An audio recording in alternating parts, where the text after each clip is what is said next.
Calling us back into open session, and it is my distinct honor to move that the board elect Mr. Robert Scarfo as its next president. Do I have a second? Second. Moved and seconded. All in favor, right hand? Go ahead, see your right hand up there. Good. Thank you for joining us, Angela. We have a new president. There you go. All yours.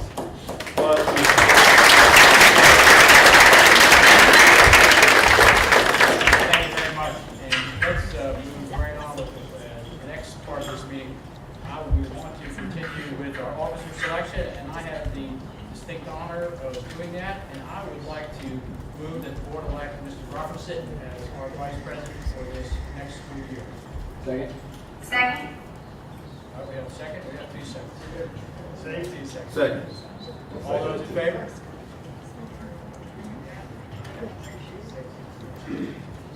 Okay, and we'll have to do this by proxy, I guess. Because I would like to move that the board elect Mr. Keith Lopez as secretary. Second. All those in favor? Okay. Okay, we're going to take a quick, short. I'm sorry.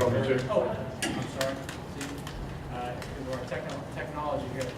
I would like to appoint as parliamentarian for this year, and you see here on screen Miss Angela Conrad to be parliamentarian for this next year. Good. And that doesn't require a vote. That's an appointment of the office of the president. And as long as Ms. Conrad, you accept. Thumbs up. Technologically, that's a yes. Okay. We're going to take just a short, quick recess so Ms. Young could reset the reload the names here, and we'll get back in just a moment. And if the rest of the board would meet me down in front. Go up, we'll wait on it maybe until let's wait for this. I just thought he's on sleep. He's on here, so maybe we'll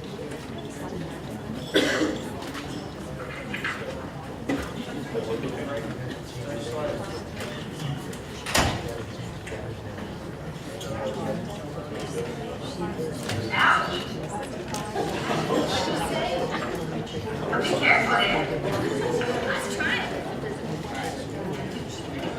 Easy.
All right.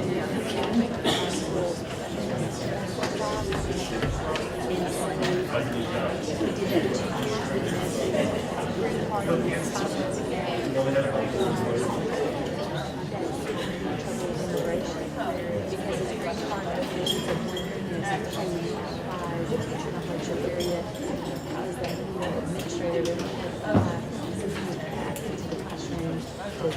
sure that he was legal with immigration and there weren't any problems. And that's all been settled. That was green card and those were the requirements of the miss. So now he can go back to administrative position. Or reach quickly to do it. Just legal. I don't want to know why these things are so good. There's a lot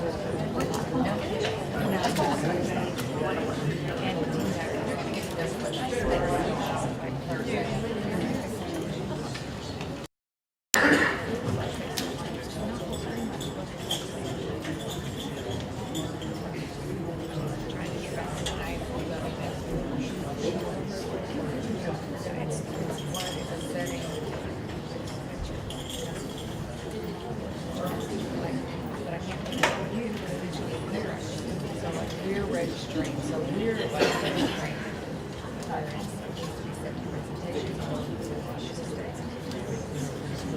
Has left the conference.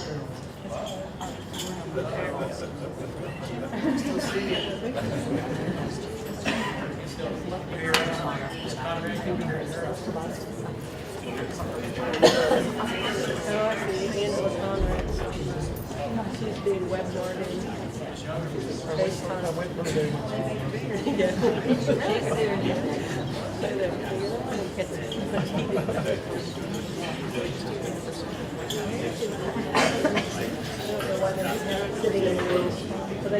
Yeah, because they were switching, so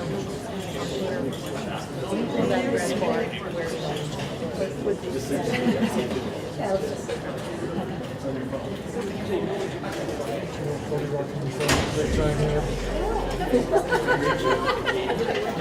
what about the special effects?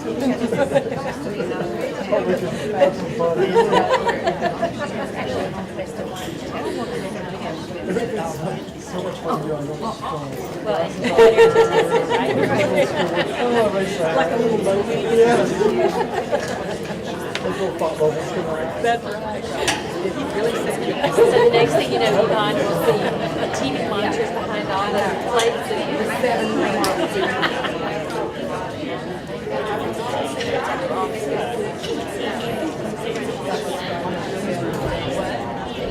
Friend is just the daughter that was interested in one of our positions. Make sure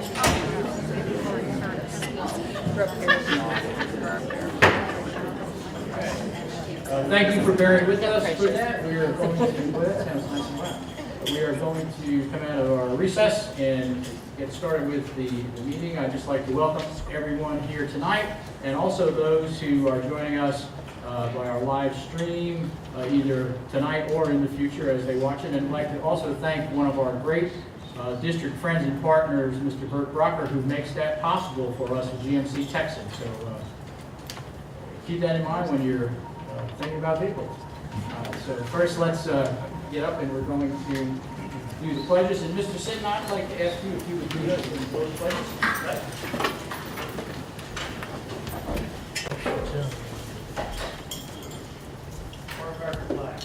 Allegiance to the flag of the United States of America and to the republic for which it stands, one nation, under God, indivisible, with liberty and justice for all.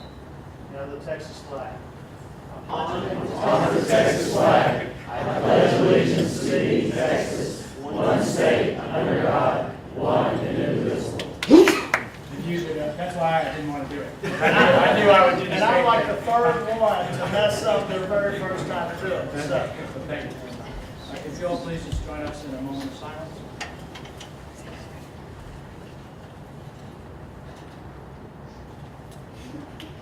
Thank you.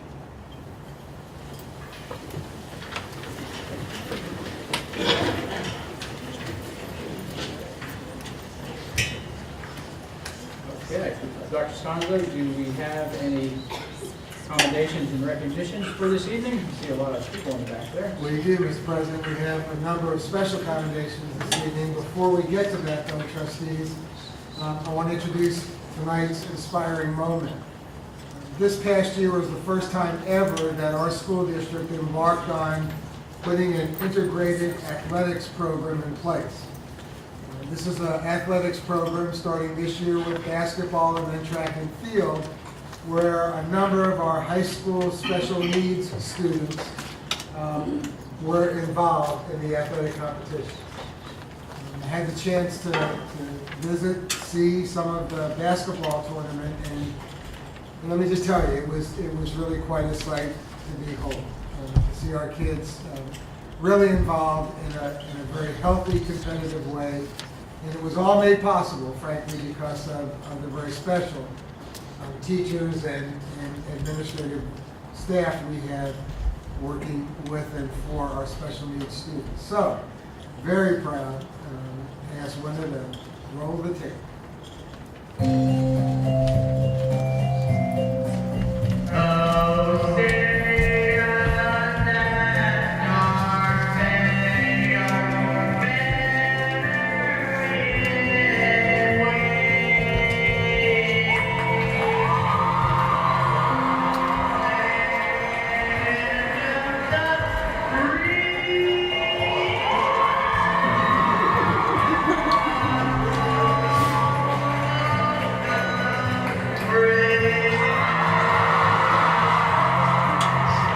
Those students who didn't have the opportunity because maybe a disability they may have and couldn't try out for a regular team, we want to give them that same opportunity. We started on each campus, and we sent out a parent survey in the beginning to see who would be interested in participating. So we start with basketball because we thought that would be the easiest sport for them, so as a team. At first I couldn't make shots, but then if I was thinking, if I had to dribble hard enough to get close enough to the nets, I earned some points.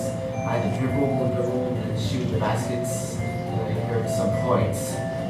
Stealing the ball, passing the ball, and shooting to make a basket. I have good hustle. I love the way all the kids were included and the way everybody got to, play and be a part of it, and they all seemed to enjoy it, which makes me happy when she's having a good time. Really increase their confidence. I think they definitely learn how to work together as a team and passing the baton and then passing the basketball and all of that sort of thing. So it definitely increased their confidence and their teamwork, and they just had so much fun. They talk about it all the time. For the 400-meter race, I was kind of nervous and I thought I was going to make it, but then I had to feel strong about myself, keep thinking myself, and so I jogged as fast as I can. The others got worn out, so then I had a chance and strike it, go as fast as I can. Soon everyone just said, "Go Dennis," they hung on me, and then I just crossed the finish line, and then I won. Everyone was happy that they see me win, and I'm a champion out there. I feel happy when I sang the national anthem. I like people cheering. 3 rounds. I won the track. 50 yards, 50 yards. 100 yards, 21. and the shot. Here's our put. I won a bronze medal for the full lap race, and the silver medal for the shot put, and the fifth place ribbon for the relay. I lost the relay, but that's okay. Good experience. We had a wonderful experience this year. I was a little worried about coming to high school this year with her, but she's had a really good experience, and so have I, Miss her. I actually enjoyed riding the bus to the school and being a part of that and getting to, walk and have the attention on them. They felt like they were really getting to participate in an actual event because they attend a lot of the general ed games. They go to the football games and the basketball games, and they see what the other students, the welcome they get when they're on the court. And so I think it made them feel, as a regular ed student for at least that moment. So, when I see those students and the smile on their faces, it really, it means a lot to them. Even for just the 5 minutes that they get to run around the track or throw a softball, it's really important. And so I'm really glad the district was able to get this program going, and I hope that it only gets better in the future. And it will. Those others, they did pretty good out there. Pretty sure that everyone is going to be a champion for anyone from 0 to 8 years old.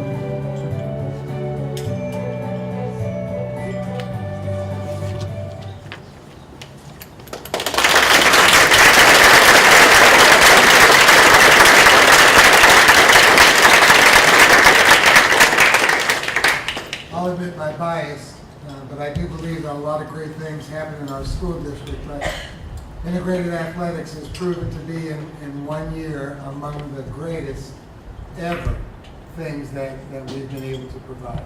So I would like to introduce everyone to a few of the people you saw in tonight's inspiring moment. And I will ask when I call your name, if all of you would be kind enough to come up front. And we'd like to take a picture, a group picture of all of you, because I see a front page of the website in your future. So, first let me introduce you to one of our athletes that you saw on the tape, Connor Klaus from Kingwood High School.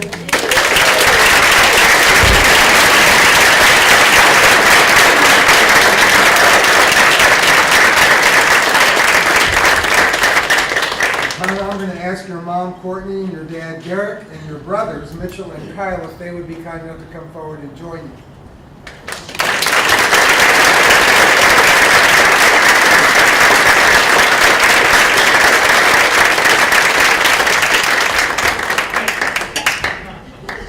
You also saw in tonight's inspiring moments one of our Kingwood Park High School athletes, Dennis McGinley, and he is accompanied tonight by his dad, Brian.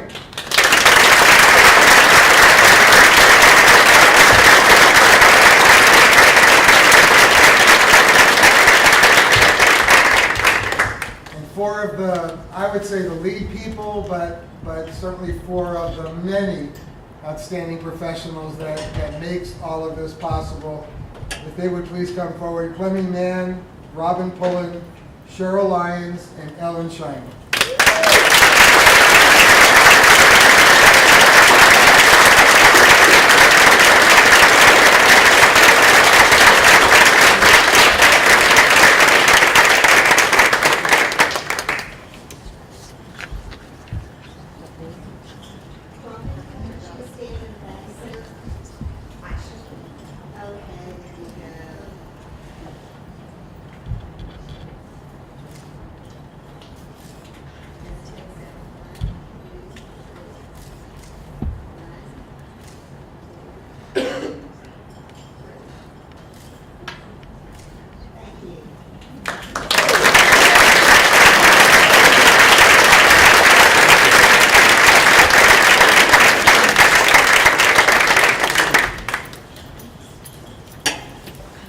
Thank you all again very, very much.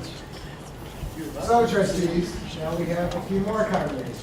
So I'm going to ask first if Melissa Hayhurst will go to the podium, and she's going to introduce some extraordinary Olympians to us this evening that we can commend for their outstanding performance at the national level. She will be followed by Jerry Mondaron, who will announce this month's super staffers. And then, Jerry, if you'll stay at the podium, and then our Education Foundation has a special presentation to make. So, Mr. President, if you would bring me out front.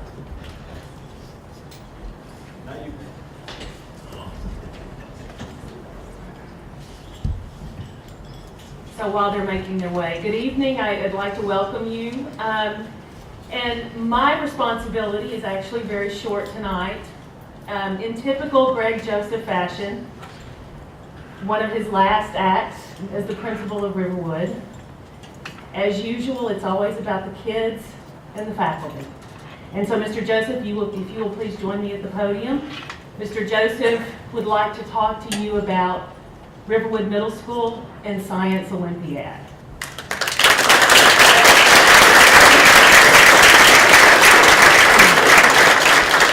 Well, thank you, Ms. Hayhurst. Golly, we've seen a lot of great stuff tonight, haven't we? Wasn't that excellent?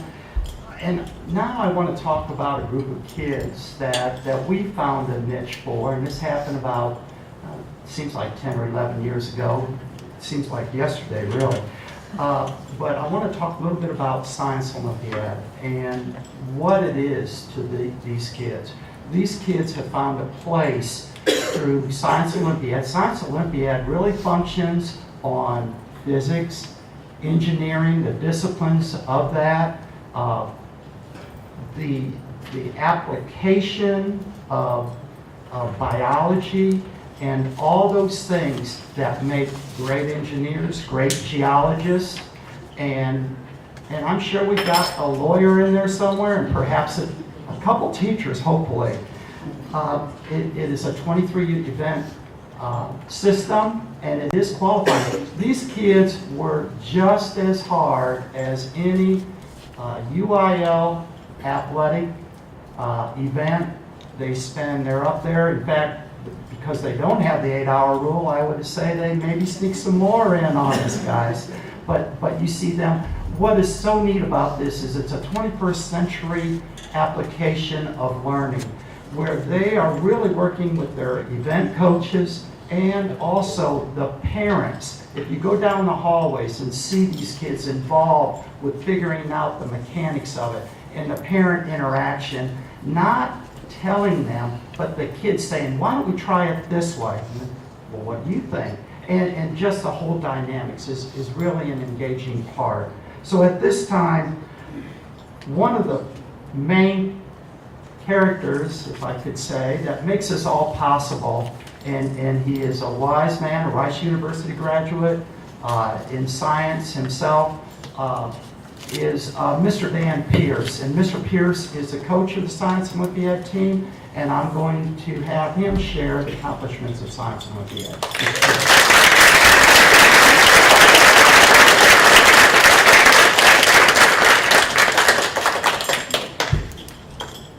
Mr. Joseph did a very good job of outlining the areas we work in. The way Science Olympiad works is that there are teams, I don't recall the exact count, but it's a few thousand around the country. And one in Japan that comes to the tournament every year in the national tournament. At the tournaments, we have 23 different events in all these different areas: engineering, life science, physical science, chemistry, and so forth. Some in forensics. Occasionally we have some math events. The students have, out of the 32 kids we have on the team, we will have 15 on a given team. During our invitational season, we'll take 2 teams to the tournaments. Those are our practice tournaments. And we go to a regional and then finally to the state tournament, where we hope to qualify for nationals by being one of the top 2 teams. So for the last 5 years, this year, we've qualified for nationals. We won state in 2011 and again this year, which is one of the reasons we're here tonight. These kids put in about, I'd say, a minimum of 10 hours extra on top of everything else they do in school, and I think every single kid in Science Olympiad is involved in other activities. We cover every sport and every elective. So they know what work is. They know how to set objectives. We had 2 objectives this year. One was to win state, and secondly, to improve our national standing. And through an amazing process of getting a little bit closer to last year's state champion at every tournament, we finally edged them out by 1 point at the state tournament this year. Then we went to nationals.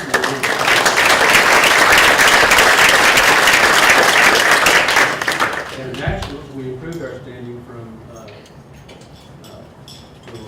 we were 30th in the nation last year, and we improved to 21st in the nation.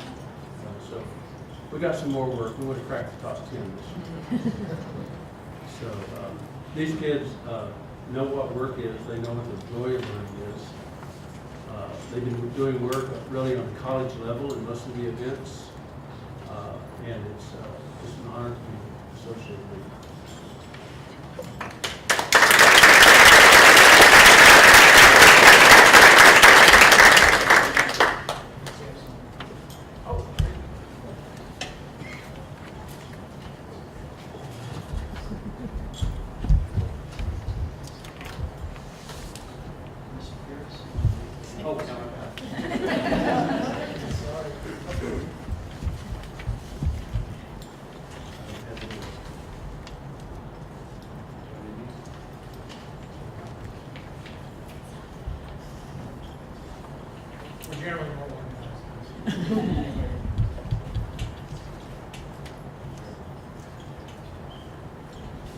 First off, we do have 32 students, and they have scattered already. They're at church camps and India, and I don't know where. So we have about a third of the team represented tonight. So I'm going to read off all the names. First we have Elizabeth Beatty. Come forward.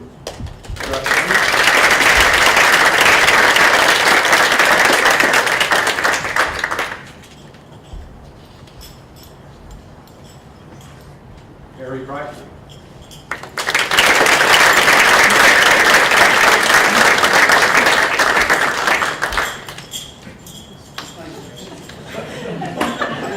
No, not the plank.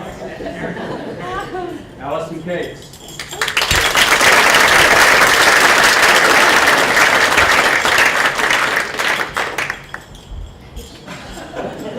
You can plank.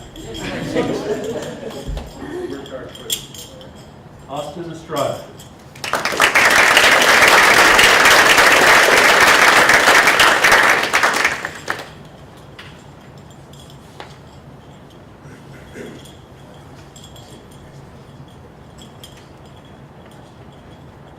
Alex Gagne did not make it tonight, I would think. Donovan Kapinski.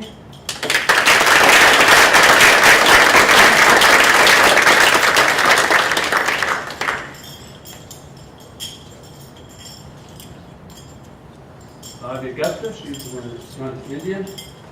Marshall Harto.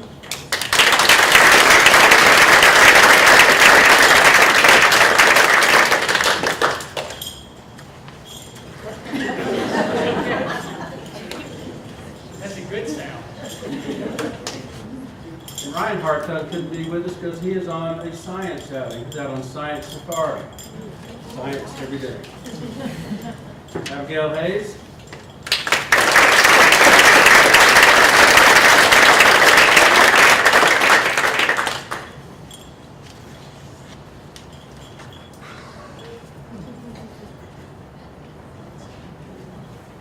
He gets a shirt. It's always so shabby. A young lady named Abigail Liu, who could not be here tonight. Lawrence Liu.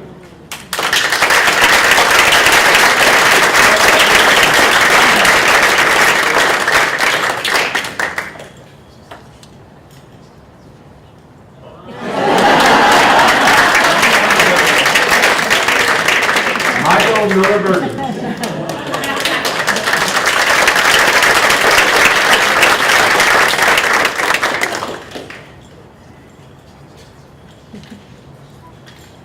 Sarah Penny could not be with us tonight. Brendan Rios, who was one of our returning ninth graders. We have up to 5 ninth graders on the team. He came back this year to provide some leadership and faithfully helped us out at several events. He could not be here tonight. J.D. Schultz also could not be here. Brody Silva.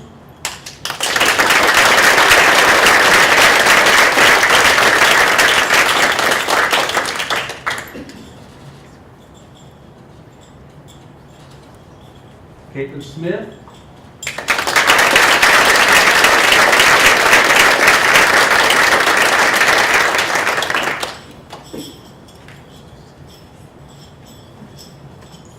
Andrea Villegas.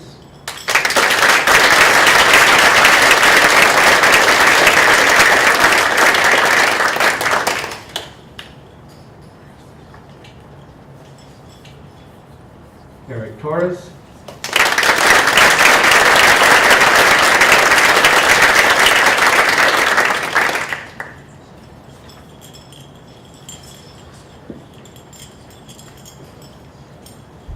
Brent Dwan could not be with us tonight. We do have with us, we have a special category for students in 5th grade, elementary, who are interested in science and math ed. One of our 2 5th graders is with us this year, and I think I'll have her come on down. She'll be getting a commendation.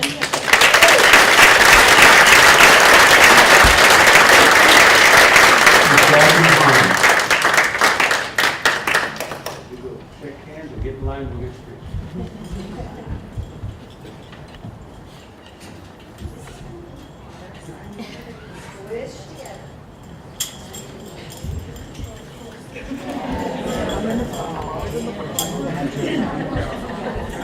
Front row. Now I'll block it out.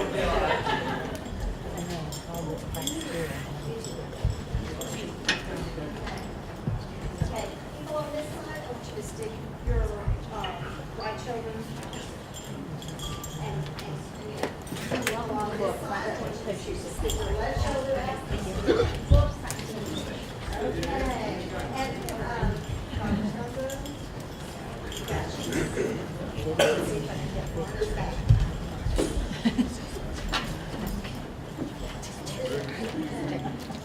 Eric, you can come up closer. all right, count of 3. 1, 2, 3. On the count of 3. 1, 2, 3.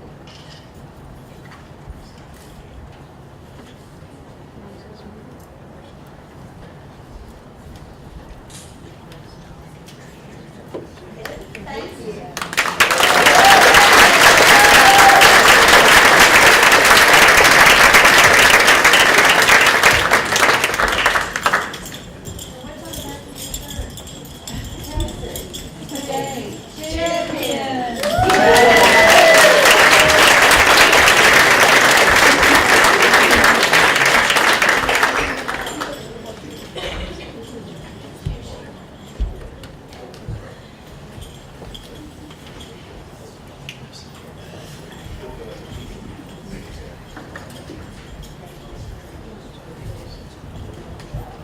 Okay, let's continue the good news then.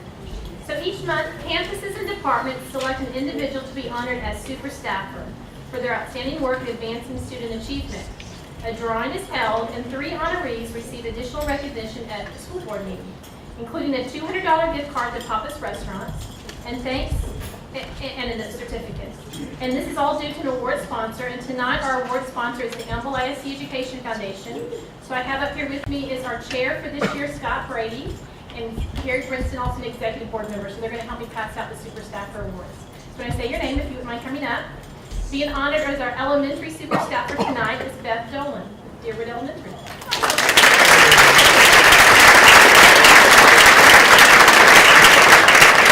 Joining Beth tonight is Carla Threadgill, her principal. Thank you, Carla. Beth is a special education teacher for grades 3 through 5. Those who nominated her said, Beth is the voice for students who do not always have one, and she spends a lot of time listening to voices. Her job requires diplomacy, a positive attitude, and a ton of patience. She always has an encouraging solution to what seems like an endless battle. When she isn't writing IEPs, accommodations, and behavior charts, you can find her gluing petals for a special project or setting up a room for a party. Thank you, Beth, for closing the gap for your students at Deerwood.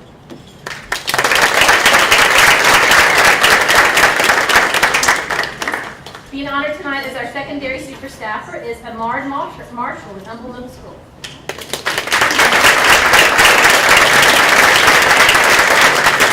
Joining Amard tonight is the principal, Henry Phipps. Amard is a Humble Middle School co-teacher, and those who nominated him said, Mr. Marshall does an excellent job helping our students succeed. He is extremely flexible, and he motivates our students to try their best, no matter the situation they are in. Mr. Marshall is a true asset to our Humble Middle School family.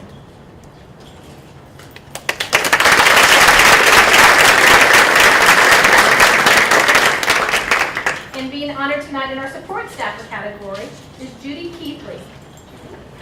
Judy is with Child Nutrition Services, and Robin Young is joining us tonight. Robin is the CNS Director.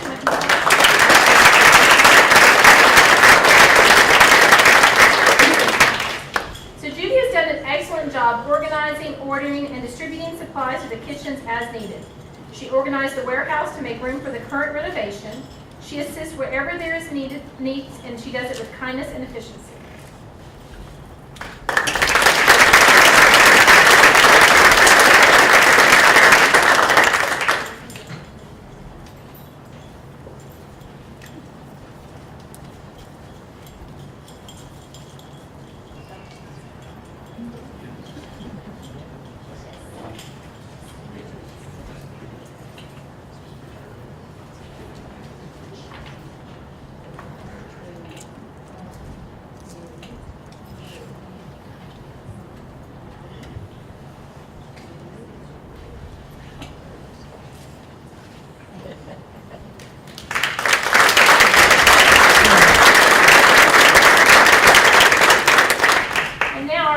Foundation would like to make a presentation to our school board. So Scott Brady, the current chair, would you like to come up and say a few words? Thank you, Jerry. Mr. Board President, members of the board, Dr. Shanzo, and guests and all attendees. It's my pleasure to stand before you as this year's chair of the Humble ISD Education Foundation. The Humble ISD Education Foundation is honored to partner with Humble ISD to ensure our students receive the best education possible. An education that empowers students with the necessary skills to successfully live in a rapidly changing world. Since the year 2000, Humble ISD and its respective campuses have received over $6.75 million in support from the foundation.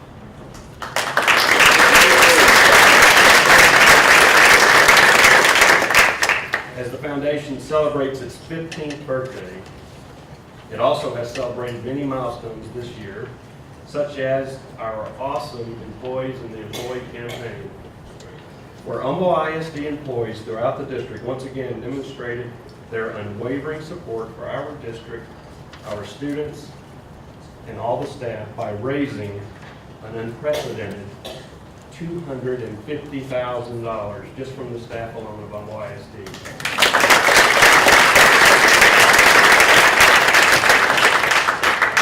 This helped us meet another milestone, and we were able to award over $272,000 in innovative education grants, which of course was announced during our traditional prize posse day on May 9th. This is where we go to the campuses, surprise the teachers, but none of the teachers know who wins that day. We arrive in the buses and we come with a check and some bells and whistles and go to the classroom, and that's the moment that they find out that they've been awarded the grant that they'll implement in the upcoming school year. 92 teachers this year received grants in our district. As you know, the innovative education grants are just one of several ways the foundation supports Humble ISD. The foundation also partners with schools to conduct annual fund campaigns, allowing schools to raise more money from their community and the members of the coming to the school than the traditional third-party style fundraisers. It also supports educational needs in the classroom, with teacher posting online wish lists that parents, grandparents, and other donors can contribute and participate and help that teacher be further innovative in the classroom. It's helped secure financial support from businesses and private foundations for specific school and district-wide projects. Through all the many ways the foundation supports Humble ISD students, we are very happy to report that in the 2013-2014 school year, the foundation has awarded $1,025,724 in grants to Humble ISD.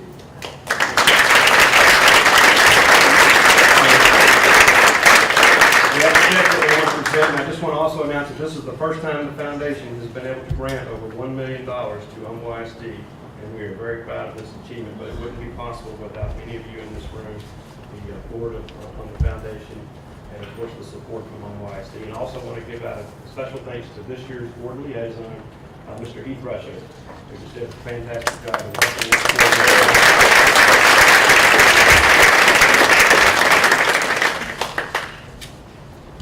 I want to give one last piece of information. I'm very pleased to report that if you don't know, there is also part of the foundation. Each year we contribute money to an endowment fund. And our goal is to get it to $5 million. And I am pleased to announce that as of this date, we have reached an astounding $1,231,295. So we're over a fifth of the way to reaching our goal. The goal is once we get to the $5 million, then we can grants of $250,000 a year can come off the interest alone from that $5 million fund. So, again, thank you all so much. We look forward to many more years of success in working with Humble ISD. Thank you.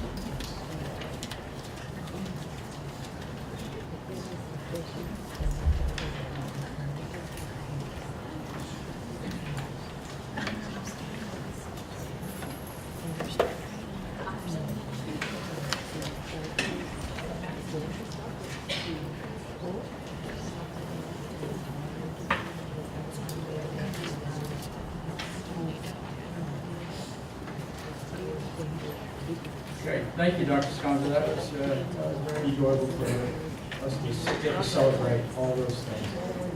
And now we have comments and questions by patrons or employees of the district, and we do have one. Ms. Young, is that correct? Ms. Lisa Garcia, if she would come to the podium. It's all yours for 5 minutes, please. And Mr. Sitton, I'm going to ask you to monitor that for us. Good evening. I just wanted to come by and give a heartfelt thank you as a parent of 2 students and some future students. Thank you. First and foremost, of course, thank you to the school board members and the district administrators for giving up their time and efforts by facilitating an efficient and visionary school district. As we've seen very thorough examples of today. Dr. Sconzo's noble efforts to make sure the voices of our school district are heard by state lawmakers is a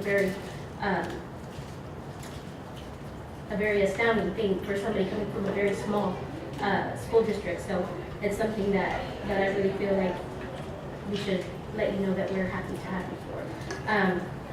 Humble ISD is a school district that I'm proud of as a parent because it fosters progress and innovations in education, effectively revolutionizes a community, and provides a public school system that parents can be proud of. Having started my family while my husband was an active duty Marine, we had been in 5 schools, 4 different school districts, 2 states, one of them a DOD school, before we arrived in Humble ISD. And coming from a family of law enforcement and educators, I understand the need for supportive communities and communities with a healthy ambition and vision for a community that improves. But tonight, in regards to Quest, I'd like to say that it makes sense. Quest makes sense to a parent of 4 kids. Quest makes sense because it serves an underserved community, or a portion of the community that is underserved, and it revolutionizes the community by breaking cycles of poverty, by representatives and giving them an opportunity to be exposed and experience the things that they wouldn't otherwise have. I was talking today with some people at Quest that were just really proud and astounded that, for example, there's 2 students that we know of that are graduating this year and have graduated that are becoming dental assistants. And it was something that was huge in their home because at this point they have an opportunity to make the same, if not more, than not only their parents, but generations before them could have ever dreamed of. So not only did these girls set a new precedent in their homes and in their community, but they have inspired parents to go back to school and make a difference in their own ways. We wanted to say that as a family that we appreciate you reaching into the homes and extended families of the students at Quest, all the potential students at Quest and the students that have come through there in the past. We feel like it is a thorough investment into your community in an innovative way to invest in students' futures by investing in this program. There are those who serve in voluntary positions, like myself at the school, who are not necessarily in need of maybe the financial or economic backing, but are in need of a place for their students to have a good, even, and positive cultural exposure for their students, and so they appreciate it in that way. And knowing that this campus mirrors the district's demographical ratios kind of gives credence to that notion, gives credence to the notion that it's not only a school that is serving your underprivileged children, but also those who come from very diverse backgrounds. And so you're having a good representation, and so there is no fear of it being a handout per se, but really an even keel approach to impacting the community. I feel like I'm proud to be a parent of students who are at school that is a banner for community advancement, because you can facilitate the youth's positive impact in the community through their service learning, and because you send out competent and experienced youth directly to the job market in a time when youth is probably not expected to do that, is not expected to impact the community that way. So these students don't end up going out into the job market as your inexperienced career students, but they are whole students. And having seen the first graduating class of the official early college high school this year, and seeing the very close and quality relationship, interpersonal relationships that develop between administrators and staff in the graduating class is something that we as parents feel very passionate about and are gladly invested in.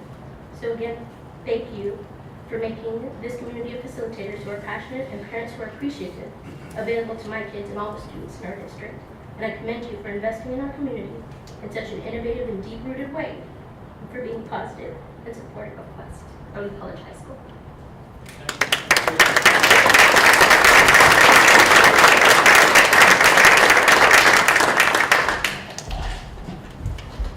Thank you very much. Okay, we've moved to that portion of the meeting where we will have comments from board members and then the administration. Person is Dr. Scott. I would like to start to my far right, Mr. Andrade. Sir. Thank you. It feels good to be back in this chair. I was talking with Robert earlier that 6 years ago tonight is when he and I were sworn in and first seated. This is my first seat, so it kind of feels nice to be back here. So anyway, I just do want to congratulate Robert tonight. I just think you're doing an awesome job. And, there's not one person in this room who's really volunteered in this district prior to this time on the board and before. So congratulations, and look forward to you coming through. And I do want to say a couple thank yous. Dr. Sconzo, thank you so much for this past year as president. You've been an awful lot of fun to work with.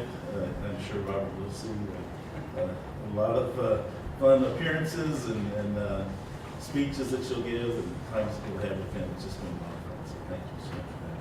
Peggy, couldn't have done it without you too. So thank you so much for this past year, keeping me organized. Speaking of keeping me organized, I had lots of different times when I'd have to give a speech or make a comment in the paper. And any time that it sounded intelligent was because Jamie Mount wrote it. So, Jamie, thank you. Anytime it's kind of rambled, it was because I kind of winged it myself. So thank you, Jamie, for all you've done. And I've told Robert to use you to all your abilities. Thank you for that.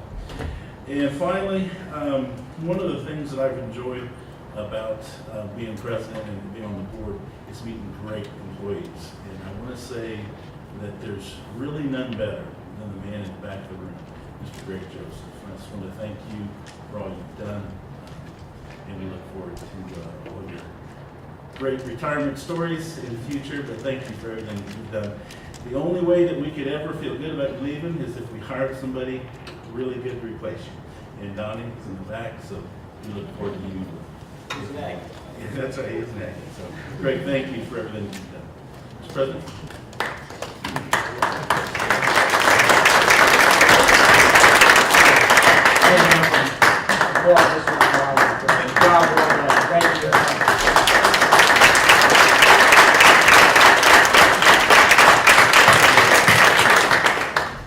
Angela, they were all standing. Did you stand in? You smile. And as you can see tonight, we are trying to be on the cutting edge. Ms. Conrad is joining us remotely from, it looks like from the background, the studios at Fox News. I cannot disclose my remote location. She'd have to kill us, but okay. Let's just continue then.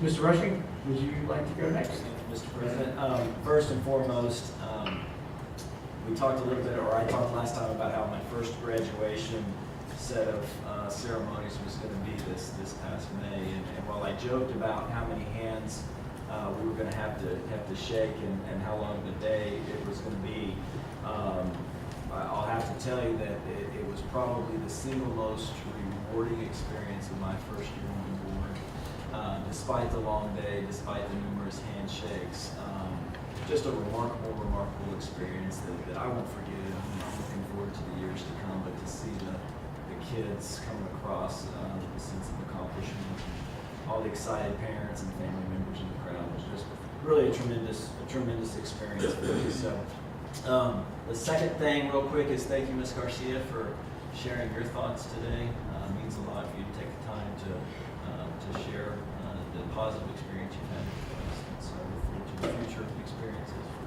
your other children as well.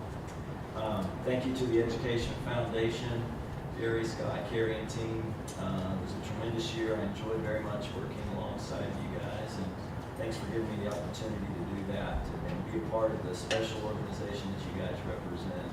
And it was a fun year. I'll miss you guys, but I promise you'll be in good hands with my successor that you'll find out about here in a few minutes. So, congratulations to you, Mr. Scarfo.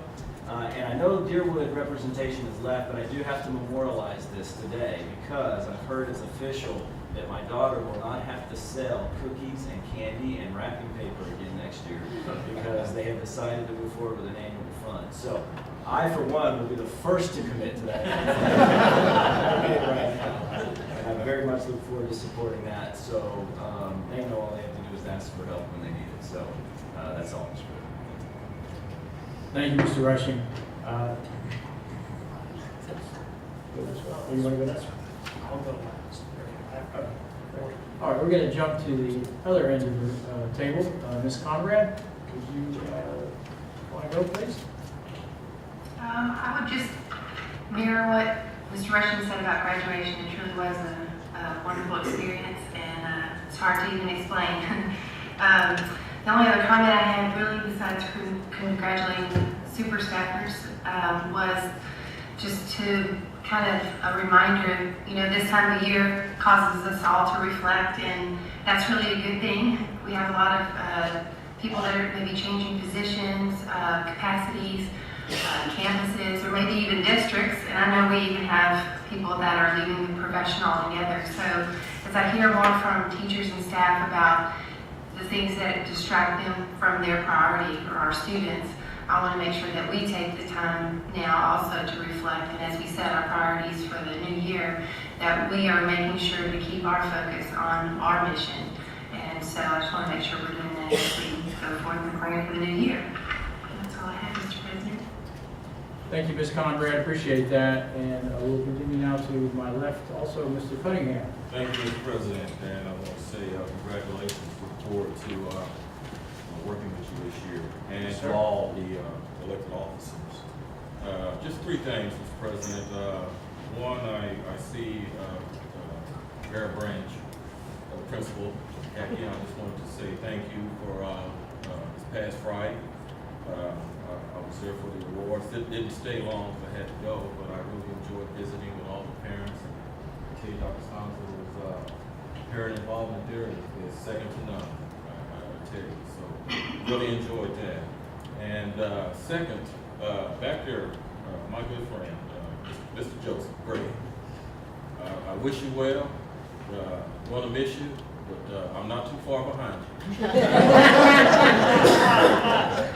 So, but anyway, really though, Greg, wish you well, man. Miss you, love you, just enjoy. And then on the little fun side, I see one of the ADs here. I don't see the other one. It's my turn tonight. Wanted to say thank you. Had a real good time. Didn't have my normal team with me, some kind of way. Troy told me, he said something. I don't know if it's true or not. But, I missed Guy, I missed Deborah, and who was the other one? Scott. Where were you at? Anyway, long story short. Me? I was in baseball. Say baseball. No, you were baseball. You were good. I was working. Y'all were playing. I was working. You were good. All I want to say is we had a good team. I tell you, Angela, Lisa, Chris, somebody penciled us because we were good. So I enjoyed it. But with that, I just want to say thank you to everybody. Hope everybody has a good, safe summer. Looking forward to the new year and with our new officers. And Mr. President, I'll turn it back over to you. Thank you, Mr. Cunningham. And now back to my right, our newly elected Vice President. Thank you, Mr. President. I don't know how much work you were doing back there, but you were on the payroll, so I guess I'll have to tip my hat to you. But, I was sitting in the heat. and you were in the heat, that's right. And you weren't under the shade. Unlike someone else. Oh, no, I was in the shade. I mean, I was in the sun. But, all right, I got a few things to say. Mr. Engel, you took most of my time. Ms. Garcia, thank you for being here. It was in my notes to talk about Quest real quick. For those of you that haven't seen any of the news reports or weren't able to attend, we had 40 individuals graduate from Quest Early College High School with associate degrees. And that's what the program's all about.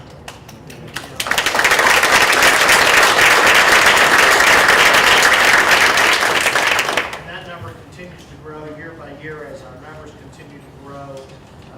We had one student graduate with their associate degree as a junior and came back and got they're already at, I believe at A&M, and got their high school diploma the other night with the other Quest graduates. So incredible stories that are happening. Thank you for bringing an insight from as a parent. We appreciate that. Let's see, we talked in the last board meeting about all the fall, spring sports that were really excelling, softball, baseball, track, and so forth. It was just an absolute privilege and joy to go to Round Rock and support Atascocita, even though they came up one run short in the state semifinals. So, Ms. Malmstrom, I can vouch for you are working, you were on the clock, and we appreciate you and all you did to help get those kids there. And I tell you what, the showing from the Atascocita community was incredible. So thank you for that. Again, the graduations were awesome. I'm not going to belabor that point. Ms. Garcia mentioned a couple other things though in her little talk. Visionary, innovative, and several other things. We need to put her on the payroll. Because what you saw tonight, we talk a lot about, and I think Mr. Joseph, you mentioned this, we talk a lot about the high school sports a lot, but the innovation and the vision and allowing kids the opportunity, like the special needs kids playing sports, the junior high kids going to national competitions, those type of things. That's what ISD brings to the table. That's why people want to move here. That's why we're a fast-growing district. That's why we're going to grow by another 10,000 students over the next 10 years. So those are the kind of things that make it a privilege to be sitting here. Two more things. The Saturday night. Saturday night is the 82nd consecutive alumni banquet for Humboldt High School. A couple of years ago, it was the 100th graduating class from an Humboldt Independent School District school, and this is the 82nd consecutive alumni banquet that Humboldt High School has held at the Humboldt Civic Center. After the banquet, they're going to have the Fab Four, is that right? Fab Five. I knew it's one of 4 or 5. There may be 7 or 8 up there. I don't know. But they're going to have a big concert afterwards to be open to the public. So if you want to see a good show and support a good cause, come out for the concert on Saturday night. And Mr. Scarfo, congratulations. It's been a long time coming, and we look forward to a great year and helping you any way we can. And lastly, I know she's watching from her hospital bed. My wife had surgery this morning, and she is doing much, much better as I left the hospital to come here. And so, honey, love you, and I hope you're feeling better. Thank you, Mr. Sitton. And yes, Jen, we all hope you are out of there soon. So do what they say and get well quick. A couple of things. just to add, I mean, thank you guys for the, I just want to tell each and every one of you that Mr. Lopez wasn't able to make it here, but I just want to thank each of you for the honor and privilege to be able to serve in this capacity. I thank you for allowing me to do that. I did to each and every one of you. I also wanted to thank Mr. Angelaghi for an outstanding job this past year. As you know, we had some challenges along the way, some things that a little out of the norm that with his leadership and keeping a steady hand on the rudder, if you will, got us through some difficult times. And I want to thank you for that, because a lot of that went on behind the scenes that you had to deal with as president, and I know I speak for all of us. Thank you for your leadership and all those things. It's not just taking pictures out there. And there's a lot of work that you did, and I appreciate all that time and effort that you put into that. So thank you. Great job. Also, I want to shout out to Mr. Kramer, graduations. And it was, I'm glad he beat you there, but that was just great. But what a great job. I mean, it just takes a lot to make something like that happen, appear seamless, and it really was. And it wasn't just us having some things to eat in between. We appreciate that for sure, but just all the work of coordinating. I know there was a lot of help and whatever, but you know, you're the go-to guy, and we really, each of us, appreciate all you did to make that, what did you say, 13-hour day or whatever it was? Yeah.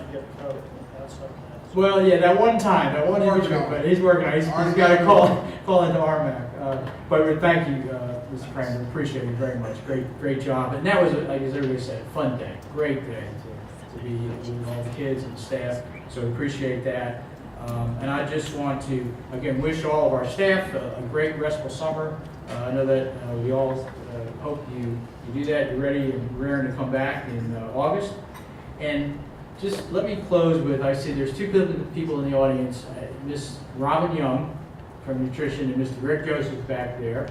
And I just want to thank them for their service. I consider them not just colleagues, but over these years, friends, and I appreciate all your counsel over the years. I had a hard time with Miss Young when she was cutting out the donuts, but because of her, I'm kind of a recovering donut guy, so I don't eat too many anymore, so that's thanks to her. So my cholesterol has improved. But just want to thank each of you in your roles over these years. It was a great job. We're really going to miss you. Tough shoes to fill. So thank you, and Godspeed on your next phase, and be safe, have fun, enjoy, and don't be strangers. So thank you. And with that, I'm sorry. Yes. One last thing before you get to Dr. Sconzo. I know Council Member Dave Martin, one of our former colleagues, was here earlier tonight to see the installation of the new officers, so I wanted to thank him for being here. And also in the back of the room, we have the Honorable Mr. Norman Funderburg, newly elected to the Humble City Council, and a fantastic supporter of Humble ISD. And Norman, thank you for being here as well. Thank you, Mr. Sitton, and thanks for grabbing that, because I did have that on my list, but I appreciate that. Dr. Sconzo, with that, I'm going to turn it to you. Well, no report per se. I do want, on behalf of the staff, and also thank Ms. Angelaghi for this past year. Specifically, I want to thank you, Greg, for your friendship and your humor, because we did face some challenges, and in your own very uncanny way, your humor really kept us grounded, kept us focused, and kept us sane. So thank you very much for that, and it's a personal honor to have your picture added to the wall of presidents. And Mr. Scarfo, congratulations to you. Looking forward to working with you this coming year. I don't know if in the history of the state of Texas there has ever been a superintendent board president team of two Italians from New York. So From Brooklyn, that's right, we'll be more specific. So it will be very interesting, but I'm looking forward. Somebody's gonna die. So Lions, we're gonna start kissing each other. Right? Both cheeks. That's what you gotta be careful. Both cheeks, that's right. Thank you. And normally, I would turn this now to our parliamentarian, Ms. Conrad, but she felt there was a little bit of a delay on our video feed, and we are trying this out, and when we have opportunities like this, because we want to use technology as well. But I'm going to ask, we have a very deep parliamentarian bench on this board, people who have served in those roles, and Mr. Lopez was our just recent one. I probably can't even remember, but I'm going to ask Mr. Sitton to step in. He was the most recent before Mr. Lopez. So, Mr. Sitton, do we have any actions from closed session? Yes, sir, Mr. President. As to personnel, I move that the board approve the administration's personnel recommendations as presented with addendum. We have a second. Any discussion on that? All those in favor? 6-0. Also, as to the non-renewal of term employment contract of certified employee, I move that in accordance with the board policy DFBB legal, the board non-renew the term employment contract of Monica Quintero for good cause pursuant to Texas Education Code, section 21.211. I further authorize the superintendent or his designee to provide notice of the action to the employee. Do I have a second? Second. Mr. Engelhardt. Okay, any discussion? All those in favor? 6-0. All right, as to the proposed settlement agreement in the matter of IB and GB, BNF, Cheryl B. versus Homewood Independent School District, I move that in accordance with board policy BAA legal, the board enter into a settlement agreement in the matter of IB and GB, BNF, Cheryl B. versus Homewood Independent School District. I further authorize the superintendent to execute this settlement agreement. Second. Mr. Cunningham. Any discussion? All those in favor? 6-0, Sean. Okay, Mr. Sidney, Mittens, any minutes? Yeah. I can't read. As to the minutes, I move the board approve the minutes from the regular board meeting held on May 13, 2014. Second. Get that one, Mr. Conley. We'll give it to Ms. Conlon. Any discussion? All those in favor? 6-0, Ms. Young. All right, and also, as to the minutes, I move that the board approve the special board meeting held on May 27, 2014. Second, anyone? Mr. Rushing, second. Okay. Discussion? All those in favor? One abstention, Mr. Engelhardt. Okay, that takes us through those items? Yes. Okay.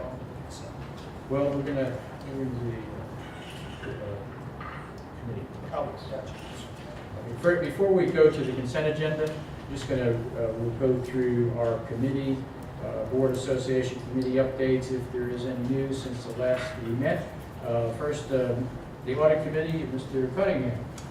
Thank you, Mr. President. You, board members have been given a copy of the May stats. If you have any questions, please, Sconzo or Father, Mr. Sean, if you have any questions.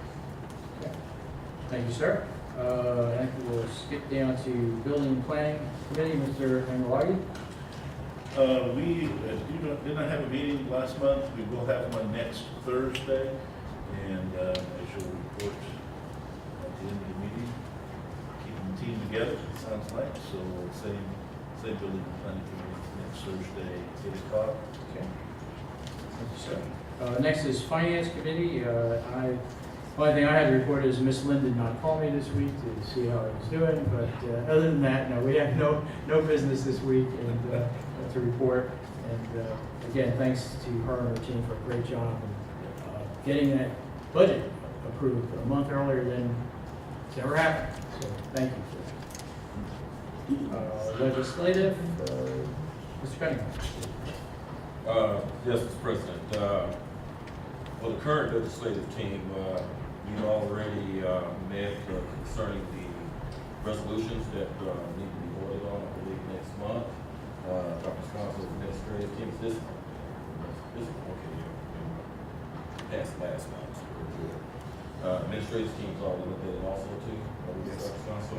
And so that's where we're at on the legislative committee, getting ready to get geared up for the session after the changes in Austin, changing of the guard, I would say, in Austin.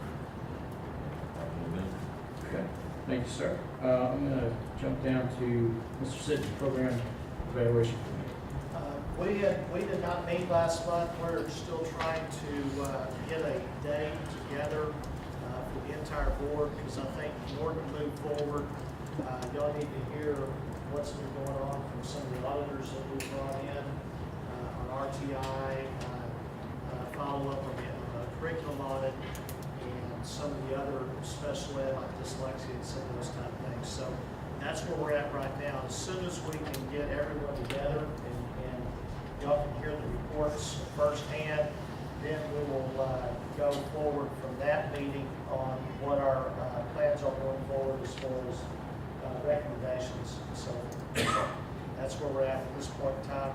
We did, as y'all know, we did meet with the student group 2 weeks ago now, I guess, or a week ago, 2 weeks ago.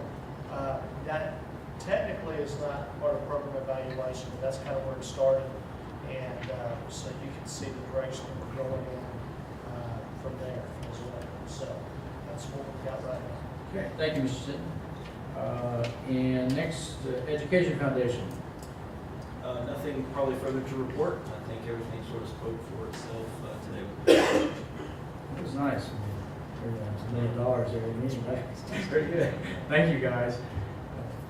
Okay, and Ms. Conrad, was there any super neighborhood meetings since the last time you reported? Yes. We last met on May 21st, and our speaker was Councilmember Stephen Costello, who's the chair of Budget and Fiscal Affairs Committee. Our next meeting is scheduled for next week, Wednesday, June 18th, and we have a speaker from Metro, Monique Ward. Okay.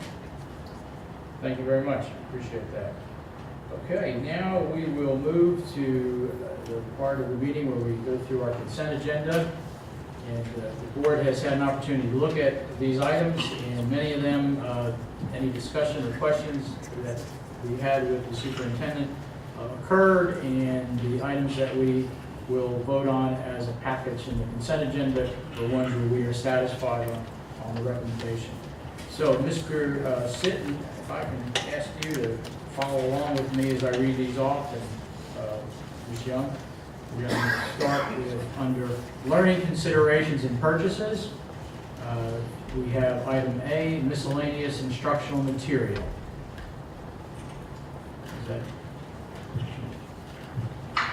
that consent? Okay, I thought you said you wanted to, okay. And under the same category B, state textbook adoption. Okay. I'm sorry, I was confused if that was one. All right, so that's full. And under governance considerations, A, proposed revisions to policy EIF local. Consent. Also under that category, B, Quest Early College School Interlocal Agreement. That's consent. Next, C, low attendance day waiver for the 2013-14 school year. That's also consent. And D, under that category, CASB 2014-16 advocacy resolutions. I couldn't spit it out, I'm sorry. That's also by consent. Okay, the next group, financial services considerations and purchases. A, tax refunds. That's consent. Waiver of principal and interest. That's also consent. And last in that group, budgetary amendments. That's also consent. And then moving down to support services, considerations, and purchases. I see there's no grease traps on here, Mr. Anglagi. Last time, grease traps. Okay. First is meal price increases. Okay, that's pulled. B, local retail and grocery store merchandise. That's consent. Local restaurant and catering services. That's consent. Windows 7 upgrade, phase 1 PC purchases. Okay, it's pulled.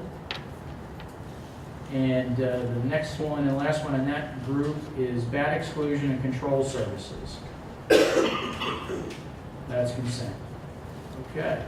Mr. Sitton, if you would help me, please, and make sure if you would give me a motion for that. Yes, sir, Mr. President. As to the consent agenda, I move the board approve the following items by consent.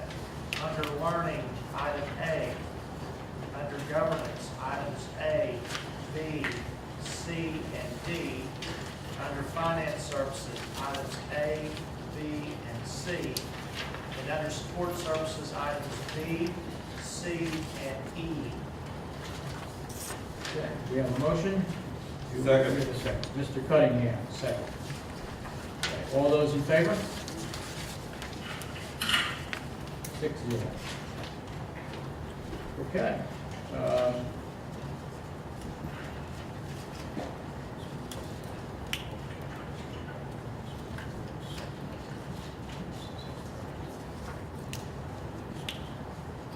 Okay, I just wanted to double check that it's my maiden voyage here.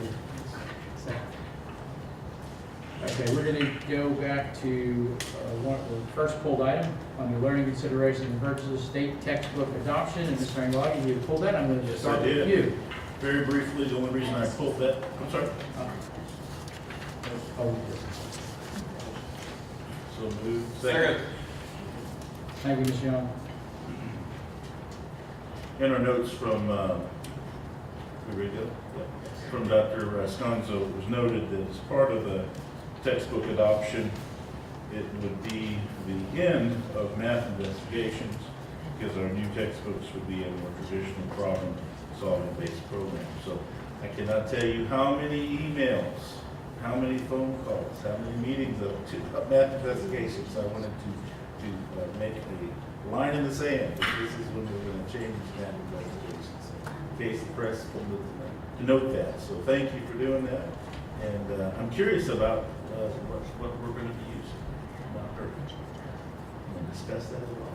Well, you know, it's a traditional textbook and digital adoption in math K through 8, and so and it is a problem-solving based approach rather than a concept-based approach to teaching math. So I describe it as it being a more traditional approach, certainly compared to the last adoption.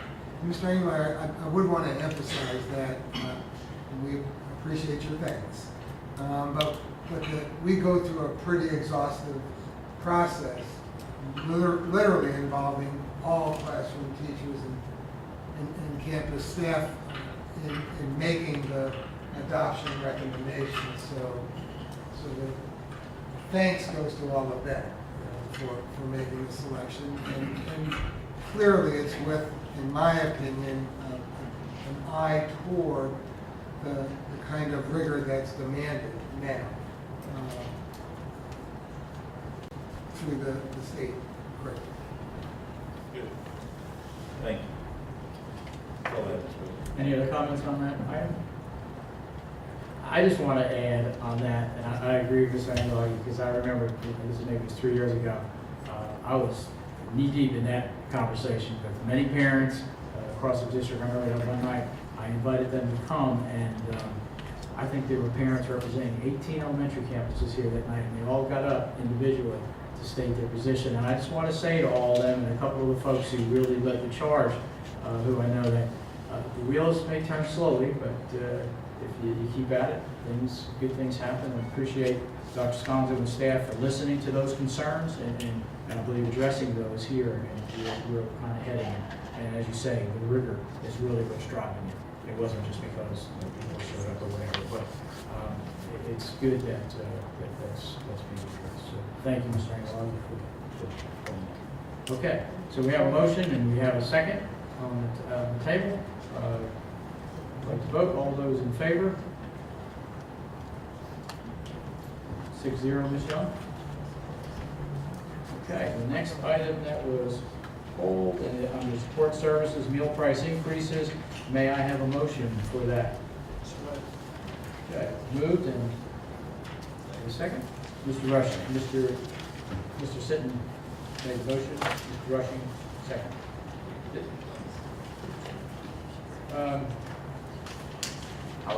Now I think we're just gonna, is it okay if we talk? Because they're all on the agenda, yeah. Okay, so we have a motion and a second on meal prices. And I think, Mr. Angelou, you pulled that first. I pulled that as well, and I wanted to give Dr. Stones an opportunity to describe what's going on here. This meal price increase, I understand, is as a result of the 2010 Healthy Hunger-Free Kids Act. Is that correct? That's correct. It's a result of change in federal law. Right. And it's not something not like I can just pose it because we'd be knee-deep in all kinds of federal problems. Like we have to prove this tonight, but it just gives me incredible heartburn. And if anybody watches the news, this is a big problem across the country. Can you explain some of the other than the price increases, what other changes are going to happen? Well, sure. I actually had to explain this at one of our middle school's career day this past spring, and I'm grateful that I could physically leave the building after I shared this information with our middle schoolers. So let me restate, the meal price increases are solely and totally only driven by the requirements under federal law. If given the choice locally, we would not be recommending meal price increases tonight. As it relates to the other changes, and as it affects us, we will no longer, starting this coming school year, be able to offer Chick-fil-A in any of our school lunch programs. No more Freschetta pizza. No more Gatorade at middle schools. At high schools, we can offer low sugar Gatorade. I used to call it low cal. So, pretty significant changes, particularly from the standpoint of some of the most popular foods with our kids no longer being approved for distribution. So we will try to create our own local Chick-fil-A substitute. But it will be a substitute that is compliant with the ingredient requirements of the federal government. So it'll be good, but it won't be Chick-fil-A. We will do likewise with the pizza.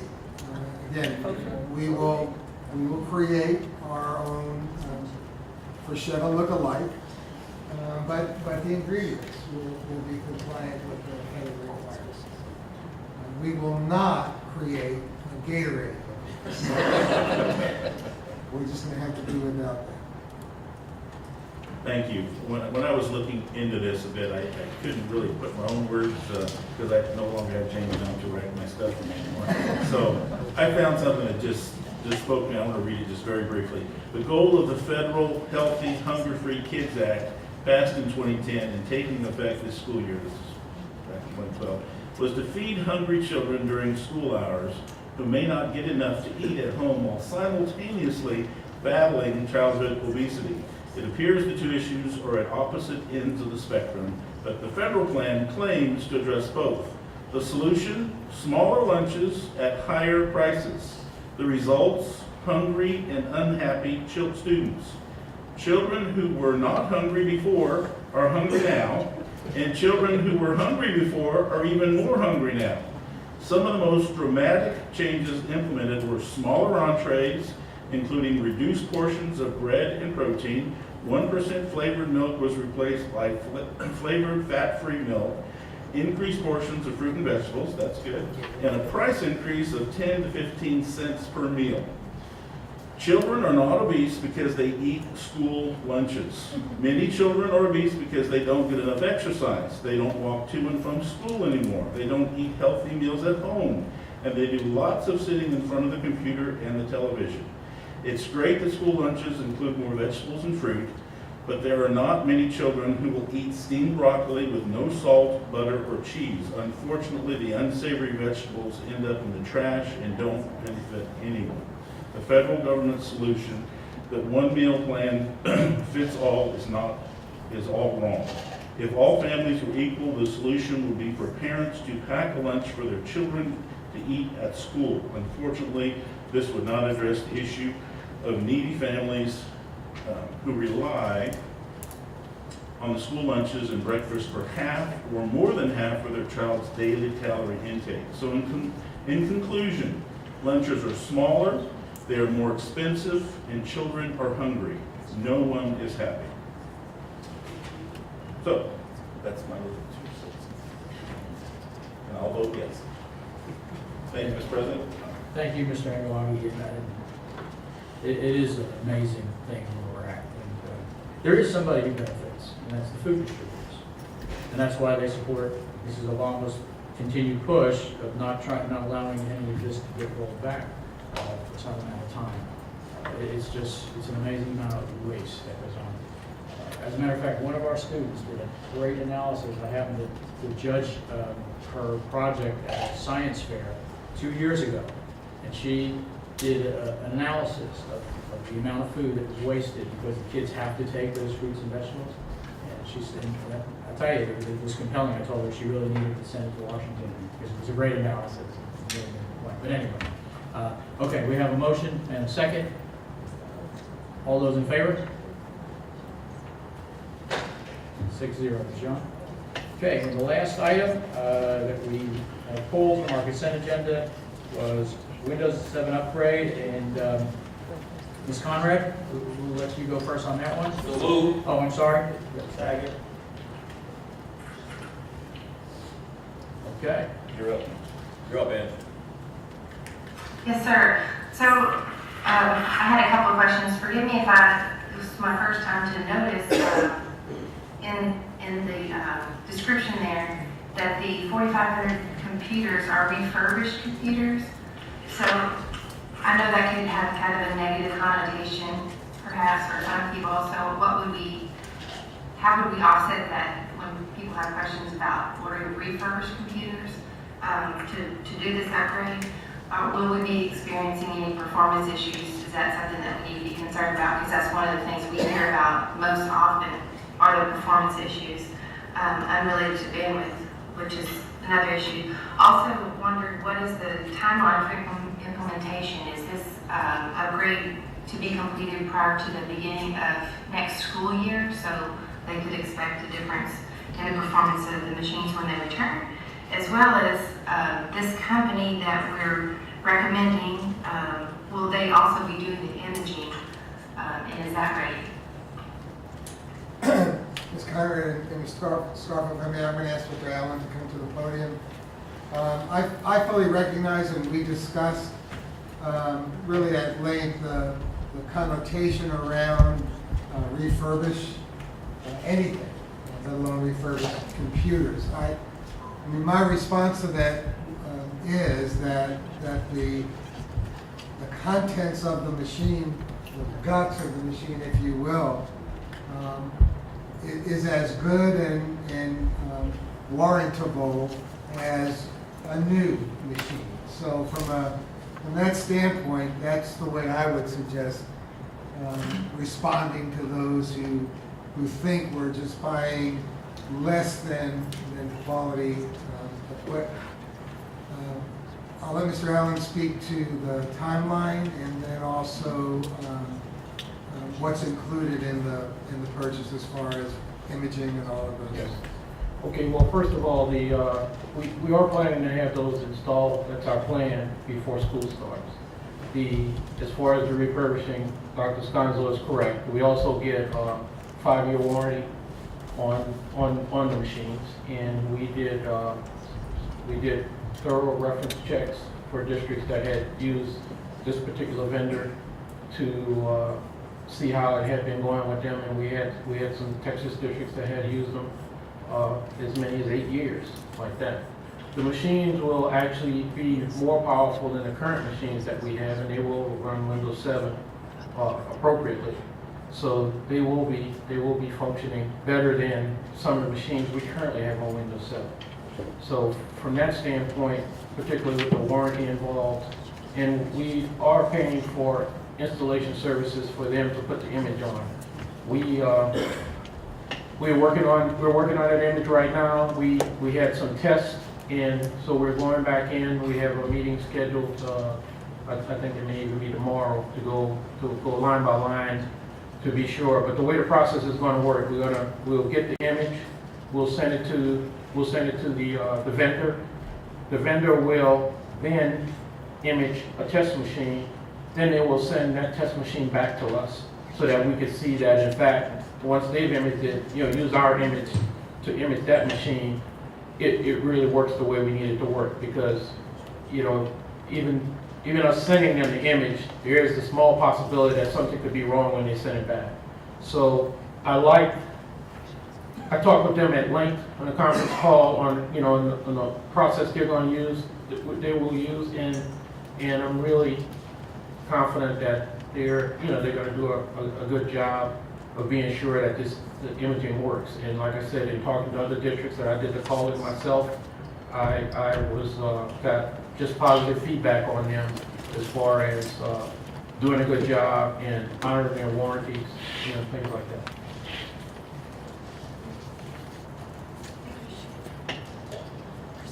Okay, Mr. Cunningham. Yes, just tell me why you're still up there. You said it meets the needs of the district for the price. Was this the price? Was it 1.3 or was it a $2 million? I just want to make sure that we're getting, bang for our buck. Yeah, no, the price that we have there is the total price for installation and all the other charges like that. We had a competitive bid, and we actually had fund balance allocated for 1.8 million. So we're actually, 1.3 million. So we were able to come in quite a bit under what we thought we were going to have to pay like that. Okay, good. And this vendor here, the school tech, the supplier, are they doing the work, or will they be contracting this work out? No, they will be doing the work, and they will send teams down. Okay. And we will also have one of our staff that will accompany them to each of the campuses as they go in and do the installation work as a liaison. They will also provide a project manager for the project, and then I'll be overseeing the whole thing. Okay, so and we're saying that the project completion is 120 days. That's 4 months. I think school's going to start a little sooner than that, so we're just giving them a little cushion here. Yeah, we gave them cushion because part of what we put in the RFP, we wanted to do two things. We put the 120 days because we didn't want somebody to tell us they could do it and then they get into the project and they say, oh, we can't get the machines, okay? And the other thing we wanted to do is we wanted to give ourselves the opportunity that if we felt like we need to come to a stopping point because of the start of school and could pick up again, we would have that option. So that's why we put 120 days in there. Thank you. So, thank you, Chris. Thank you, Mr. Cunningham. Actually, yeah, those were mostly my questions. But I did want to know what the difference was from new. Do you have any idea what those 4,500 would have cost new and how much we actually saved with refurbishing? Yeah, it probably would have cost a minimum of double what we paid, like that, because the new one, we probably would have had to pay about $700 a unit, and so. Same warranty? No, we wouldn't have gotten, we really wouldn't have gotten a 5-year warranty. We probably would have got, a 3-year warranty, like that. The reason why the refurbishers give you 5-year warranty is for a comfort factor. Manufacturers, they typically. So you get a 5-year warranty and you pay half price. Yes, sir. I'm talking to my wife tonight. I think that's a heck of a deal. That's great. And so, yeah. Mr. Rush? So in your review of the other districts that use this company, you mentioned they have honored their warranties. Yes. Any information though about whether or not the refurbished computers are out of service more often than new in need of that warranty or anything like that? No, there wasn't. Most of the districts had very little problems. They've been doing it. They said they will continue to buy, like that. They haven't had problems with them. Typically what happens also with arrangements like this is that they will probably give us some stock to have on hand so that if we have a problem, we'll have stock in a warehouse just to go and take care of that and then send the other unit back. But no, none of the districts, most of the districts were really very positive about the machines and their effectiveness. So no, there wasn't a high incidence of maintenance or anything like that.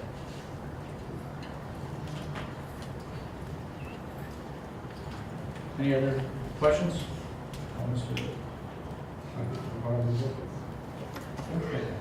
Okay.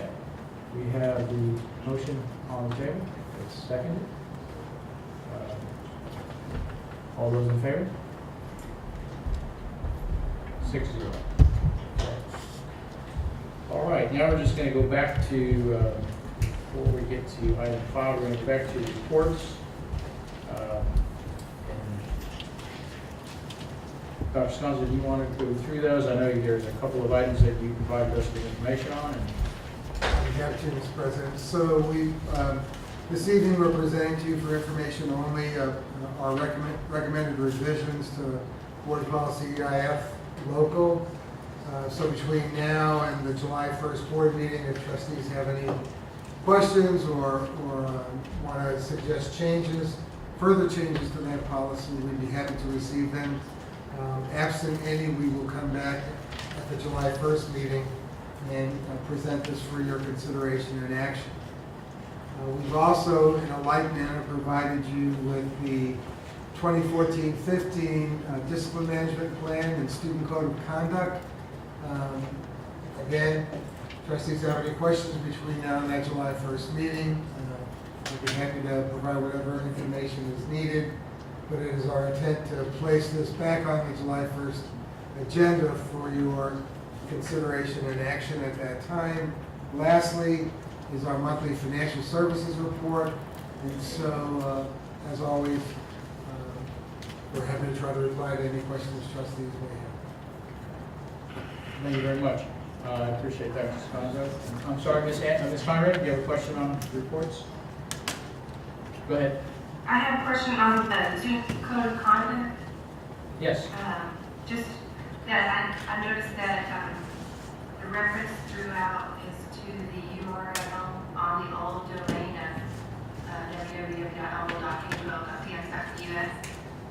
I would suggest that we need to find a place to put that on the new domain of old.isd.net as that. I don't even know if we still have the domain or whatever, how that works, but I know that the bookmarking can mess things up and whatever happens with that. So that would be my suggestion. Okay. Ms. Conrad, I appreciate that. That's a really good catch, and I see Jamie. I don't know if you can see her, but I can see Jamie nodding big time. So we'll jump on that and make those changes. Thank you, Dr. Sconzo.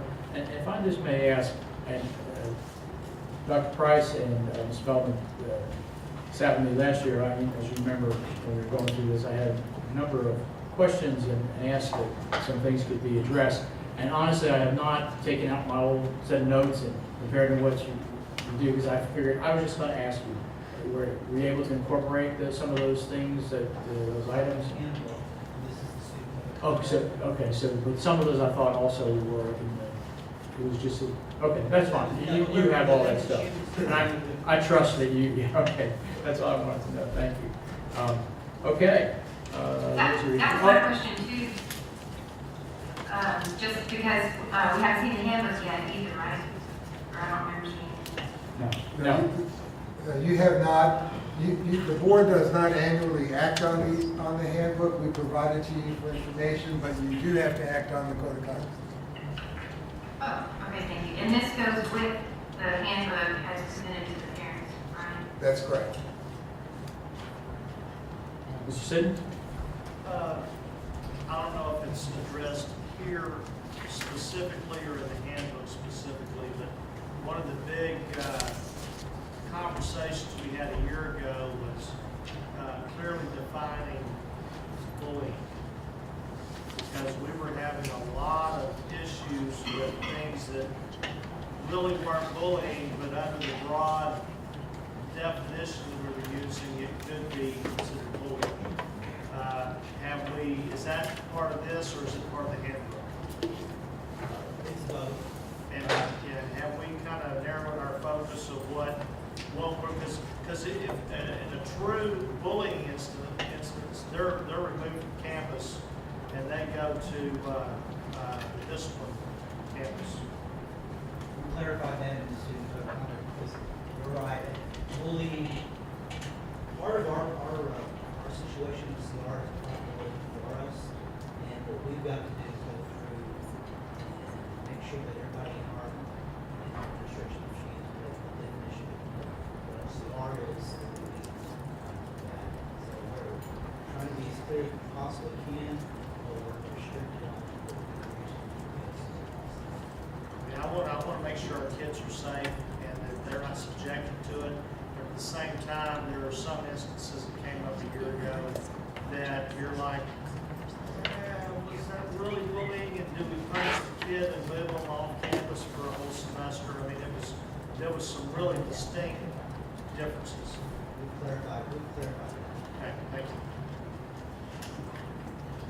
Thank you, Dr. Price. And it does, some of those things that I raised with you that to be clear on, as Mr. Sidden just stated, that we aren't falsely putting somebody where they shouldn't be.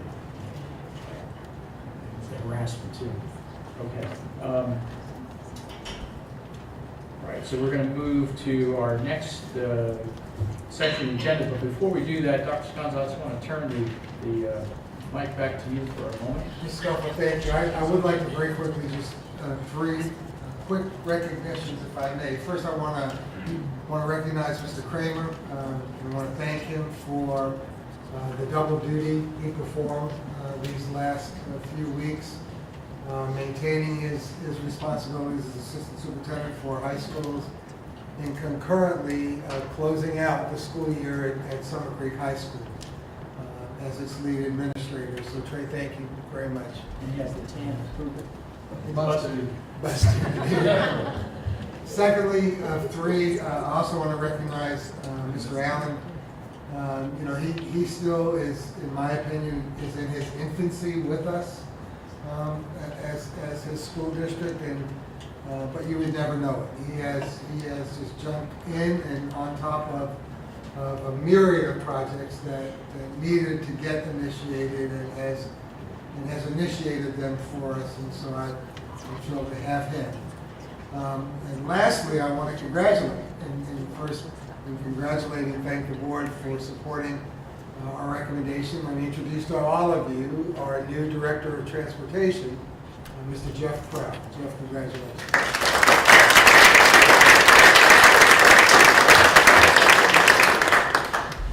So I imagine Jeff will be looking for an assistant tomorrow.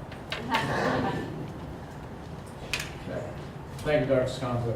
And I think we're, Ms. Young, I'm right, we're almost to the end here. I'm sorry, go ahead. Okay. Yeah, no, I know, but that we're kind of getting to the end. Okay, good. And one thing I'd like to say, even though it is getting close to 9 o'clock, the majority of this meeting has been about the staff and the students and all of that's happening. That's great. That's a great way to use time. So I think we all really appreciate that. We're trying to get through our business as quickly as we can. Okay, the last item under board reports, consideration and purposes is an action item. And if I can have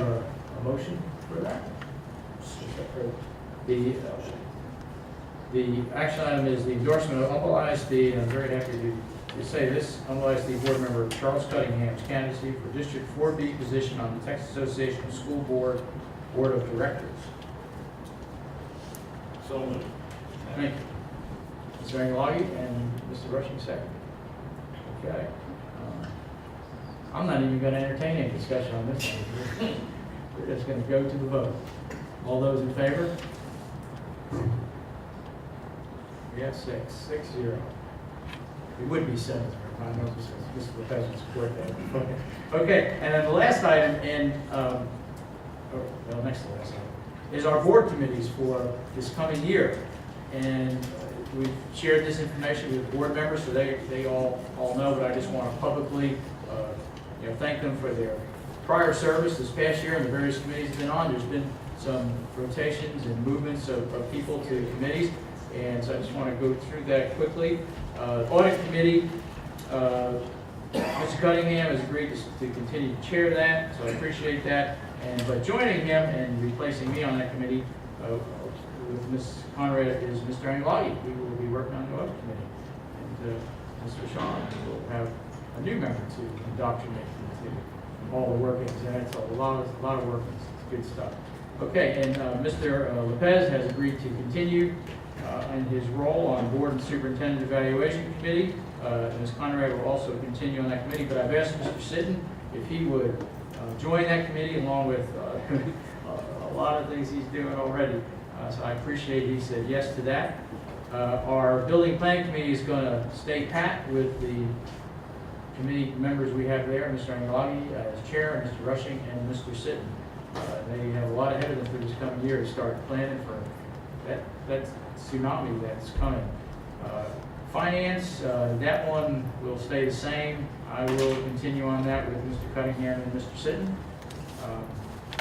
Legislative Committee, I've asked Mr. Rushing if he would take on the chairmanship of that committee, and there's with Ms. Conrad and Mr. Cunningham on the committee, but chairing that as we head into the session, he will have a full plate with that puppy. So it's going to be on him to really quarterback all our efforts, and it's all district-wide. So I appreciate him being willing to do it. And again, he's also going to step in and chair our Advertising and Marketing Committee. He was on that committee, and the other members will remain the same. Mr. Angelaghi, you were on that Advertising Committee this past year with Mr. Rushing and Mr. Lopez. So thank you, Mr. Rushing, for doing that. Program evaluation, as Mr. Sitton he'll continue to chair that with Mr. Lopez on the committee, and replacing me will be Mr. Cunningham. He's going to move over to that with those gentlemen. And then we're adding a new committee to our board oversight committees, and that's going to be called Technology and Data Governance Committee. And I've asked Ms. Conrad if she will chair that, and she has agreed. And I've asked Mr. Rushing to be on that committee. I really appreciate all that he can bring to that as well, and I will also serve with them on that committee. On the Education Foundation, thank Mr. Rushing for his service this past year. We're keeping with our board custom. We always rotate out each year. Mr. Sitton's been on it already. I've had a chance to be on it, Mr. Angelaghi. And I guess we're kind of, in a sense, circling back. I asked Mr. Lopez if he would serve this year, and he has agreed to do that. And on the Kingwood Super Neighborhood Council, Ms. Conrad is going to take the lead on that one, and I've asked Mr. Rushing to serve with me on kind of splitting duties there, so because there's a lot of meetings to attend. And then Mr. Angelaghi is going to be our delegate this year to the TASB annual meeting, and Mr. Rushing I've asked to be the alternate in case Mr. Angelaghi decides he can't make it up to Dallas that weekend, but I'm sure he will. But anyway, and that is really our whole roster of committees. So, gentlemen, lady, thank you very much for stepping up to the plate, and Mr. Lopez, who knows trying to be here tonight.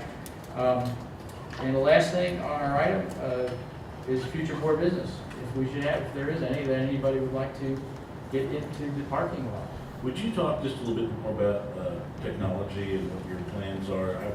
I was going to add that as a feature of our business, because I know we had our last breakfast with the board with technology, which was great, but it just was kind of whet my appetite. I'd like to know more about what's going on. You just plan on having the committee first deal with it and then bring it to the board, or what? Well, I'm going to ask Ms. Conrad to jump into this pretty quickly, but my thinking, talking with all of you and listening to the comments over this past year, and some of the concerns or challenges that are out there that we're facing, it just seemed like it would be a good step, not for the board to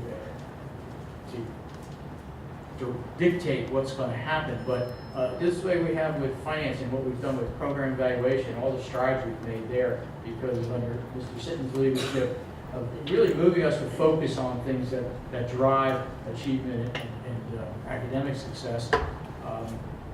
And that's how I see this one as well, as really getting an understanding and also helping with it's not just technology and hardware or even software, but it's the technology application in the classrooms. And as I'm not going to take words out of her mouth, but how we tie it to professional development. That's a key component to this whole thing. So we want to be in the know, and we're going to be meeting soon. I know Ms. Conrad has reached out to Mr. Brushing and myself. We're going to try to have a meeting this month, and she's kind of deciding as to administrative folks with Dr. Tonzo as to who the best representatives. So anyway, let me shout out to Ms. Conrad. Go ahead. I hope they came up anything for me. I didn't mean to do that. But you have a lot to say, because you told me a lot of great ideas. But you don't.